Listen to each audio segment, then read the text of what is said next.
Hi, it's Lance Yolanoff, Editor-in-Chief of Mashable, and I'm here with Elon Musk, who is the founder. CEO and Chief Designer of SpaceX. Yeah, is that all? Is that all? And yeah. also the co-founder of Tesla. Yeah. Tesla Motors. Yeah. And CEO of Tesla. And then there's something called PayPal that you were involved with. Helped create PayPal back in the day. It's Right. been 10 years since we sold it. I was going to say, is there anything else that you've done that maybe we don't have on this list? So we should... I'm chairman of Solar City, which might IPO later this year. They're the largest provider of solar power in the country. Oh, okay. Well, see, I did not have that on my list. Of course, there was something I didn't know. So, you weren't born in America. You were actually born in South Africa, and you were born after... I got here as soon as I could, though. What's that? I got here as soon as I could. Right. Well, you certainly did. But you were born after the lunar landing. That's right, 71. Right? Yeah. So I was really curious with your involvement with SpaceX and getting set to do what is, I guess, the first private launch outside, into space, who else has launched into space into the International Space Station? No one else. Right. We'll be the first private spacecraft to dock with the space station. Right. So what was the first space event that you saw on television as a child? Wow. Probably Star Trek. Oh, that's... So Star Trek... And Battlestar Galactica, the original. So did you see...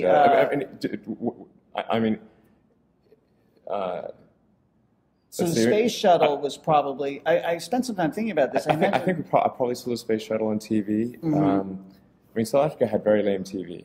Right. Like, we literally had one channel. In the early days, it was one channel, and it was only on for half a day.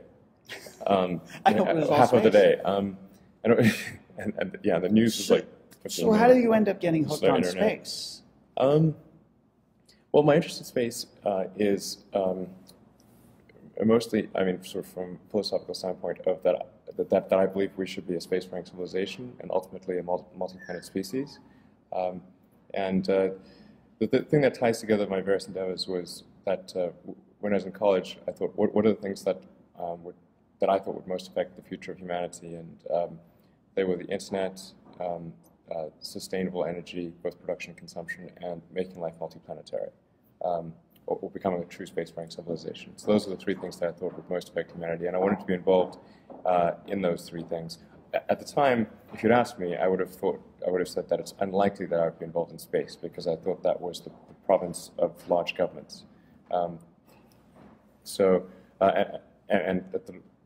want to belabor the question, but originally, what got me started in space was not starting a rocket company. It was actually I wanted to do a philanthropic mission to land a small greenhouse on the surface of Mars, and it was called Mars Oasis. And the idea there was to capture the public imagination, get people excited about the idea of sending life to Mars. The public tends to be excited about precedents and superlatives, and this would be the furthest that life's ever traveled and the first life on Mars. All right. So you're clearly very interested in manned space missions. Your Dragon module, right? The spaceship that's going to launch on April 30th can hold 7 astronauts. Yes. And do you believe that all space missions should be manned?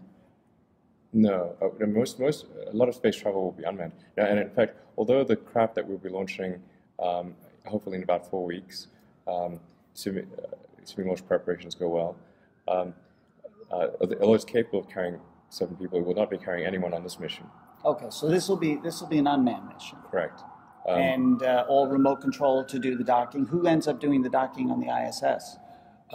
So the thing that's interesting and maybe slightly scary is that Dragon is a robotic spaceship that's automatically navigating itself to the space station. And not scary though.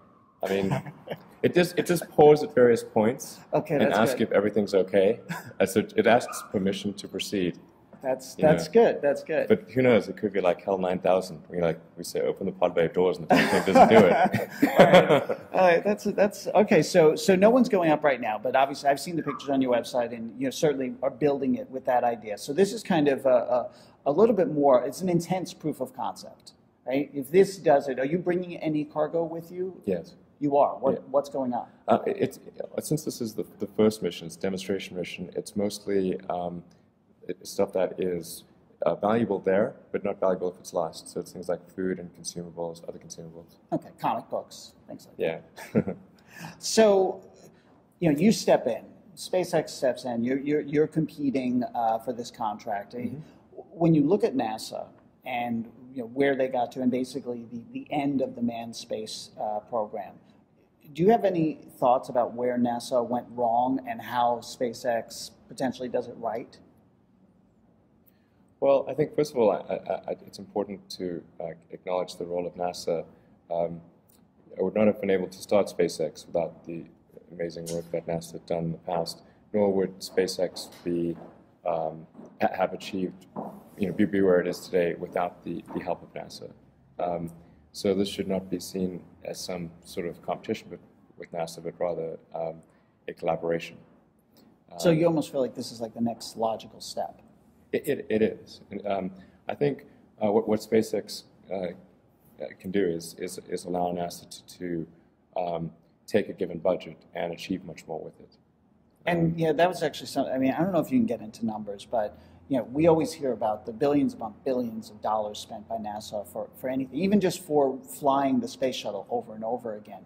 I assume SpaceX is more cost efficient. Can you give me any sense in dollars? I mean, how many times can you fly SpaceX Dragon versus a space shuttle? Well, we're about 8 times less than the space shuttle. Now, the space shuttle, in crew configuration, we can carry the same number of people as the space shuttle, and then in cargo configuration, we can carry less. But now that the space station is assembled, there really isn't a need for the added cargo capacity of the space shuttle. So the space shuttle would be kind of like you're not going to visit your house in a giant semi-trailer. It wouldn't make much sense. Right, right. So you're ending up just bringing supplies and experiments, and maybe additional robots. Yeah, it is exactly. It is very important to be able to take things back and forth from the space station. Obviously, you need to resupply the astronauts with food and whatnot. You also need to bring up space experiments, replacement hardware. You need to bring experiments back to us so they can be analyzed in a laboratory.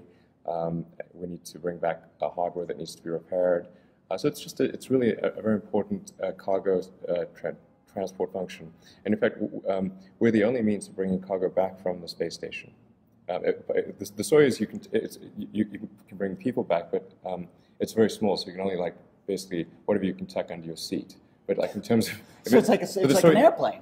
Yeah, it's way smaller. No? It's like it's like in a fetal position. Right, and Soyuz is the Russian spaceship. I mean, that's typically that's tiny. our taxi right now. That's been our taxi back and forth. But to give you a sense of relative size, Dragon is much larger than the Soyuz. In fact, you can fit the entire Soyuz spacecraft just inside the pressurized section of Dragon. Wow. Yeah. So I'm just curious, why is it so much bigger? Why did you make it larger? Is that just for comfort? There's some... Yeah, okay. Comfort and cargo capacity. So Soyuz can carry 3 people in a very cramped environment, and we can carry 7 people in a roomy environment. Yeah. And you're working with NASA astronauts, right? Those are the people who are training with you right now Yes. for the eventuality of a manned mission. Yeah, exactly. We have a number of ex-NASA personnel working at SpaceX. In fact, we also have NASA personnel, active NASA personnel who are permanently resident at SpaceX. And we have a tremendous amount of back and forth. So at any given point, there are a bunch of SpaceX people at NASA, a bunch of NASA people at SpaceX, and then we're also very closely connected electronically. So when we do this mission, SpaceX Mission Control and NASA Houston Mission Control are seeing all the same data. So obviously these astronauts, they're behind you 100%, and we've heard about Buzz Aldrin's statements, but I even know that there's some differing opinions. There's some differing opinions. John Glenn, tremendous frustration that we don't have the U.S. doesn't have the wherewithal to send people into space. But I'm curious if you have spoken to him at all, because it would seem like he would be behind, supporting what you're doing. John Glenn? Actually, no, I have not spoken to John Glenn. I've spoken to many astronauts, but not him. Right. And so you're super involved with all this stuff. We talked about it, and I didn't even know about the solar energy thing. And someone named Orfritz, O-F-R-I-T-Z, from our community wanted to know how you did it all. Like, what are there time management tips here? I mean, how are you managing your day? You are running two right now very real and very intense businesses with especially on the SpaceX side, tremendously high stakes. Sure. So give us the tips so we all know what to do. God, I wish I had good tips, but I do a lot of email. Wherever possible, I try to communicate asynchronously with email. And I'm really good at email. So I got skills. Mad skills in the email front. Elon Musk has mad email skills. Very much. So what does that mean, though? Are you basically letting you're busy doing other things, and you sit down and you do like a power email session where you get through like. I'm constantly on email. So at every interstitial moment, I'm taking care of email, and then I'll have meetings during the day. And then I'll usually have a bunch of email and have to get them done at night. And I spend about half my time on SpaceX, about half on Tesla, and to be precise, like a normal week would be Monday at SpaceX, then Tuesday, Wednesday at Tesla, Thursday and half of Friday at SpaceX, and then the remaining half of Friday is at the Tesla Design Studio, which is adjacent to SpaceX, and then the weekends are with my kids. All right, so it's a pretty good schedule. Too, but there's going to be, I'll be at Coachella on the 20th. Are there core principles? Like somebody like you is a doer. Okay, you don't just see a problem, you find it, you create, you execute. So what? Is there some sort of thing? I mean, is there a book you read, or is it just part of your DNA that you're somebody who finishes stuff? I've actually not read any books on time management, but I do try to think. Write one. I do try to optimize the productivity of every given day. I think it's very important to have a feedback loop, like where you're constantly thinking about what you've done and how you could be doing it better. I think that's probably the single best bit of advice, is just constantly be thinking about how you could do things better and questioning yourself. So you don't play guitar, sing. Come on, you sing. I can whistle. You can whistle? Actually, can you whistle anything for us? I'm just curious. Are you actually good at it? Yeah, not bad at whistling. Name a tune. You pick the tune. You whistle. We'll take anything you're able to actually whistle. Whistling is like so uncool. Let me see. Now I'm like laughing. I can't. No, you can't do it. Fly Me to the Moon. Do you know how to whistle that? Sure.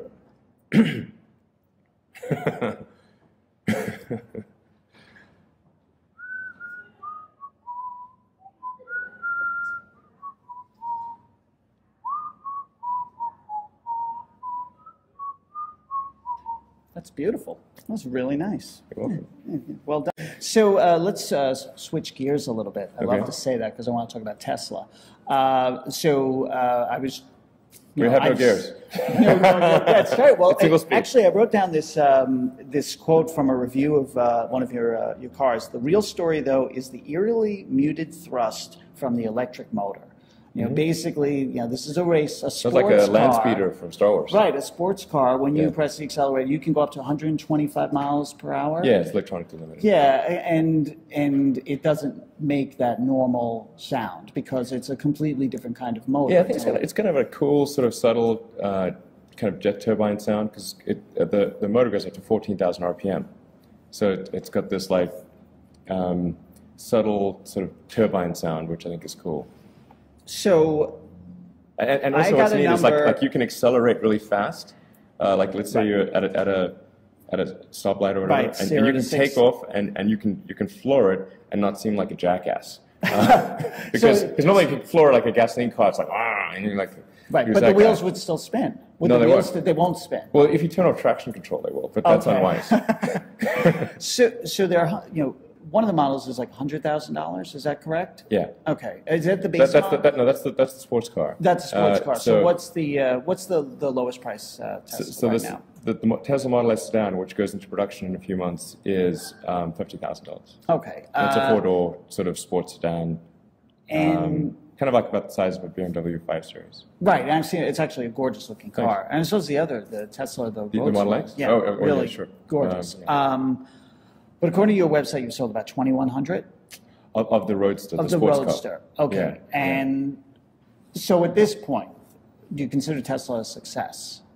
Well, I think Tesla is sort of a success on some levels. The reason I put so much effort into creating and building Tesla is because we wanted to serve as a catalyst for the electric car transformation. So we needed to show that electric cars could be attractive, fast, and long range. And previously, people had thought that electric cars were kind of ugly, short range, and low performance, kind of like a golf cart. And so we had to break that perception, which I think we did with the Roadster.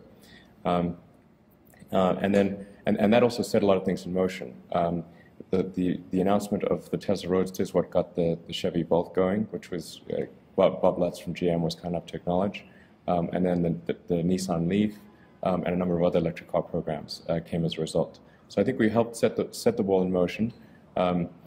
Now, what's important is to continue the momentum, because there have been prior false dawns of electric vehicles. There was the EV1, yes. And as chronicled in who killed the electric car? Exactly. And we do not want who killed the electric car again. Right. Please, we do not want that movie. We certainly don't want any part of that. But so you've got a $50,000 car and you've got a $100,000 car, but why doesn't Tesla have a $9,000 electric car? Well, maybe 9,000 that's a tough one. But let's say, a typical, like the average car would be in the $25,000 range. That's sort of like the median, maybe including options, maybe it's around $28,000, something like the median sale price. We do intend to get there ourselves, and that'll be with our third generation car. So, and the basic business plan of Tesla, which I actually articulated in the very beginning when I wrote a blog piece called the Tesla Master Plan, genius as it was, is really dumb and simple. But I think it's the only path to success, which is to start with a low volume, high price car, then go to a medium volume, medium price, and then go to high volume, low price. And we're kind of in step 2 with the Model S that's coming out, and we'll go to step 3. Now, with our partners, Daimler and Toyota, we are actually we're able to leap forward to step 3, because with Daimler, we did the electric Mercedes A-Class and the electric Smart. Now, those were primarily in Europe, so our American audience wouldn't have seen much of that.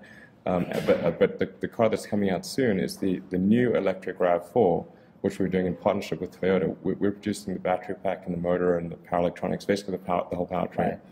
Right. So it's got Tesla technology, but it's combined with Toyota vehicle engineering and their high production of the RAV4, which is their most popular SUV. And so that's going to provide an affordable electric car very soon. Just in months, basically. So I'm just curious, what do you find more satisfying, driving a Tesla at 120 miles per hour or launching a rocket? Well, I think they're both interesting problems, they're different kinds of problems, but they're both very interesting. But it's kind of like asking what's your favorite kid, You can tell. They're both important problems. I mean, I think that the single largest macro problem that humanity faces this century is solving the sustainable energy problem, sustainable production and consumption of energy. But then I think the sort of longer time frame problem that's really important to solve is making life multi-planetary.